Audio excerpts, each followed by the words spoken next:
in this wave question for SC students. Now, as usual, you have to read the question first. Read it. Try to understand what the examiner tells you. Figure 7.1, here is figure 7.1. You can see a wave coming. A wave coming in a small gap, and it will cause diffraction. These are the patterns of the wavefront when they are diffracted. So let us continue to read. Figure 7.1 shows a table, a scale drawing of plane wave approaching a gap in a barrier. I cannot see it well when I'm filming. Now, look at these waves. Okay, direction of travels of plane waves. Okay, these are called wavefront. If you want to know more on wavefront, look at my wave theory. I don't know whether it is part 1 or part 2. Look at my wave theory. I will explain things to you. Because if I explain waves in details now, the film will take too long. It will become boring. Now, look at this diffraction. In fact, we did not have any diffracted rays here.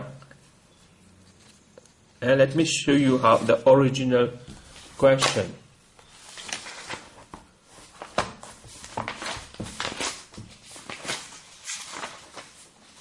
Look at the original question. Okay? We did not have any waves here. I have already done it for you. Okay? I have already done it for you.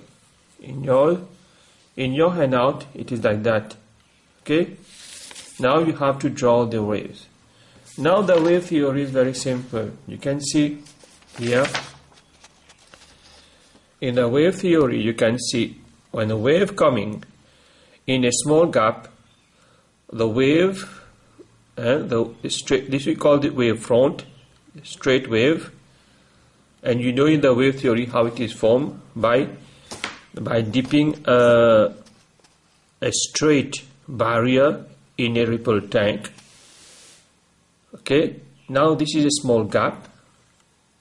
It is circularly diffracted. There is circular diffraction. Here there is straight diffraction, only curve at the end. Here it is circular, the whole wave. Note that the distance between them the same. The distance between the wavefront is the wavelength. So they are the same here and here. Okay. Now you can see the direction of the diffraction after passing through the gap. You have to draw it because there is a change in direction. Now what about the definition? Look what is written down here. I will show it to you. Okay, can you see it? Okay, the wave bent around the side of an obstacle, or you can say spread out as they pass through a gap. This is diffraction. In examination, you will be told what is diffraction. You have to tell the examiner that when straight waves pass through a gap, they are spread out. Okay, there's a change in direction when they pass through a obstacle, through an obstacle. Okay, now let us see the question, how we have to draw this. You can see that here the distance between the wavefront the same here. Okay, the distance the same. So what I have done, I have taken a compass and a pencil like that. Okay, I have put them like that. I measured this distance I measure this distance here. Okay, then I put here the center here, center. Then I draw a small curve here from here to here. Okay. Now what I have done for the second one, I put it here just to measure two waves. I adjust it here, then I put it at the same point, then I draw the second one. For the third one, I measure three waves here. Three waves like that. You can stop the film and see it again and again. I put it same point, I draw the third one. The same thing for the last fourth one. Put it here, I measure it, same point. Okay, after drawing this, I put my ruler on it. Where is my ruler? I cannot see my ruler. Okay, no problem. You take here's my ruler. 1 minute. Here's my ruler. Because I have drawn a complete circle. Okay, I put my ruler here. Then I erase the side. I put my ruler here. Right. Then I erase the side here. Make it more beautiful. Okay. Now what I do, I take a pencil, I draw the wave like that. You can see the wave were coming straight here, and then after passing through the gap, they change direction. This is diffraction. Okay, this is diffraction. Now let's continue with the other part of the question. Okay, now on figure 7, draw the pattern. We did it already. Now the waves approaches the barrier with wavelength 2.5 centimeter. Now here in this question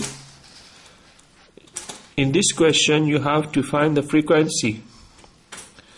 Now can you remember? You can see I have not converted the unit. Why? Because the wavelength is in centimeter and the speed is in centimeter per second.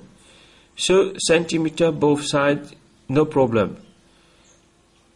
There is no need to convert the unit. So V square to F lambda, again we have to find F, so we put V upon lambda. So you will have 20 upon 2.5, then you will have 8 Hertz. Now look at this part of the question. State the frequency of the diffracted waves. I have put 8 Hertz because here I have calculated the wavelength before diffraction. But after diffraction there is no change in the wavelength.